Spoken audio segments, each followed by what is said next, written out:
হাসপাতালে ভর্তি প্রায় 15 জন। ঘটনাটি ঘটেছে বালুরঘাট শহরের ব্যস্ততম সত্যজিৎ মঞ্চের গলিতে। এলাকায় আতঙ্কিত।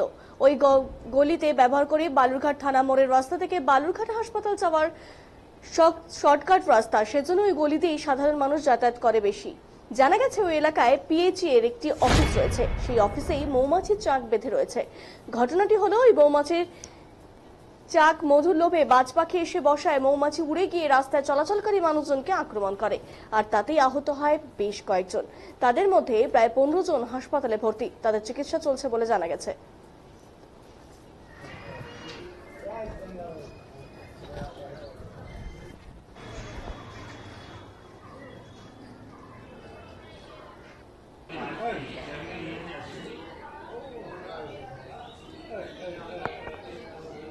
একটু বেশি দেখলাম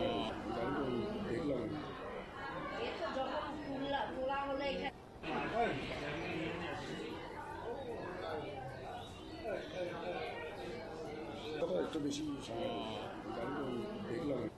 ভয় পাচ্ছে কেন? এই মৌমাছি চাকের জন্য। কি হয়েছে? আম গাছে বিগত কয়েকদিন থেকেই চলছে এটা। বাজ পাখি মাঝে মাঝে ছোবল মারছে আর মৌমাছি সব উড়ে উড়ে বিভিন্ন লোকের গায়ে কামড়াচ্ছে। আজকে মোটামুটি 15 জনকে কামড়িয়েছে। আর আমাদের পিএইচই অফিসেরও বড়বাবু সমেত এলডি সমেত মোট 4 জনকে কামড়িয়েছে, আর পথ চলতি লোকজনকেও প্রায় 12-13 জনকে কামড়িয়েছে। এটা কি কাউকে জানানো হয়েছে? কাউকে জানিয়েছেন আপনারা? আমরা কাউকে এখনো জানাইনি। কাউকে জানানো হয়েছিল, ফায়ার ব্রিগেডকে ফোন করা হয়েছিল।